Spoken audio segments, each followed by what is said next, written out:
ఏమిటి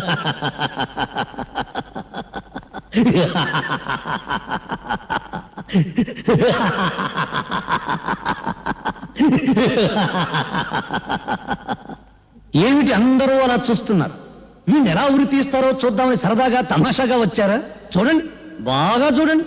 ఇప్పుడు నాకు ముసిగేస్తారు, తాడు తగిలిస్తారు. ఈ తలారి సోదరుడు ఒకే ఒక గుంజు కసక్కును గుంజుతాడు, అంతే.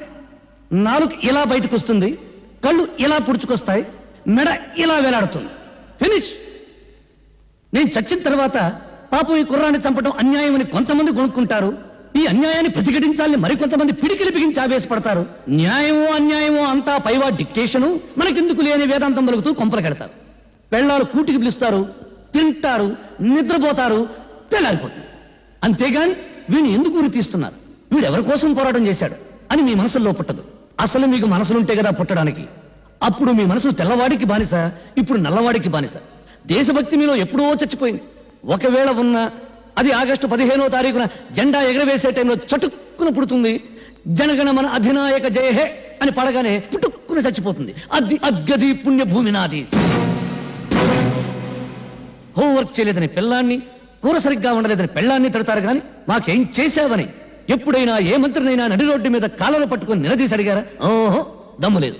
తరతరాల నుంచి మహారాజుల దగ్గర నుంచి నేటి రాజకీయ నాయకుల దాకా వాళ్ళ కళ్ళ చుట్టూ గానుగుల్లా పీనుగుల్లా తిరగటం మీకు అలవాటైపోయింది. మీ జీవితంలో కొత్త సూర్యోదయం కోసమే అడవుల పాలై ఆకలి తప్పులను సహిస్తూ ప్రాణాలను సైతం త్యాగం చేస్తున్న దారి తప్పిన నాలాంటి సోదరులను చూసైనా మీ పీకు గుండెల్లో ధైర్యం పుట్టదు. అడుగడుగున ఆకలి, అవినీతి, దరిద్రం, దౌర్జన్యం, నిరుద్యోగం విలయతాండం చేస్తుందా 47 సంవత్సరాల స్వరాజ్యంలో మనకెందుకు ఈ గతి పట్టింది? ఎందుకు మనం పందుల్లా, కుక్కల్లా, నక్కల్లా, పశువుల్లా హీరాతిహీనంగా బ్రతుకుతున్నాం అని మీ వెర్రి ముర్రి బుర్రంలో ఆలోచన పుట్టదు. అంతా విధి, కర్మ, నుదుటి రాత అని మీ అసమర్థతను మీరే కప్పించుకుంటారు.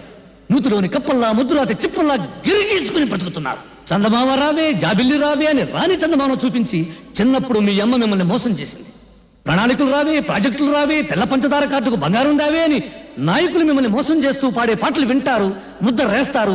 5 సంవత్సరాలు బొటరు వేలు నోట్లో పెట్టుకుని చిక్కుంటారు.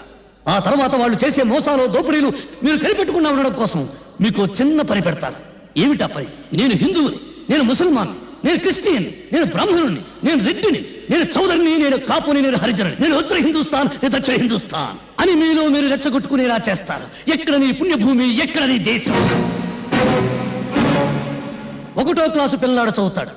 నన్నయ బ్రాహ్మణ కులమన పుట్టెను, గాంధీజీ గుజరాతీ కోమటి, అంబేద్కర్ హరిజనుడు.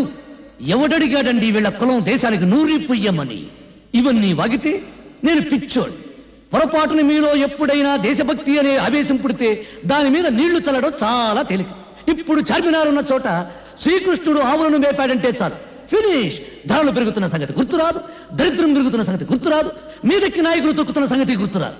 శ్రీకృష్ణుడు, ఆవులు, చార్మినార్ ఫలోమని పరిగెత్తుకుంటూ వెళ్తారు, ఒకరికొకరు నలుక్కుని చేస్తారు. జయ హే పుణ్యభూమి నా దేశం. ఒక్కసారి బాగా ఆలోచించుకోండి. బ్రిటిష్ వాళ్ళను వెళ్ళగొట్టడానికి ఈ దేశంలో కాలిన బస్సుల కన్నా, తగలబడిన ఆఫీసుల కన్నా, చచ్చిన మనుషుల కన్నా 47 ఏళ్ల స్వాతంత్రంలో మన రాజకీయాల కోసం, మన వర్గాల కోసం, మన కులాల కోసం తగలబెట్టుకున్నదే ఎక్కువ.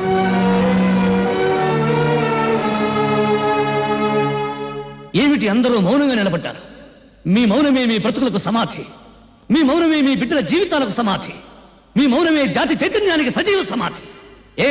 ఎవరికి లేని తొల జల వీడికెందుకు నవ్వుకుంటున్నారా? అయితే నవ్వండి, బాగా నవ్వండి, నవ్వండి. చీవల్లా దోమల్లా బతుకుతూ నలిగి నలిగి నలిగి చావండి. నాకు ఈ జీవితం వద్దు.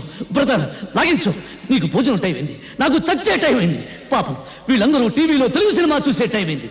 లాగించు బ్రదర్, లాగించు. ఆపండి. చంపబడ్డవాడు దేశద్రోహులని స్వాతి సాక్ష్యాలతో నిరూపించింది. రాష్ట్రపతి అతని ఉరిశిక్షను రద్దు చేశారు.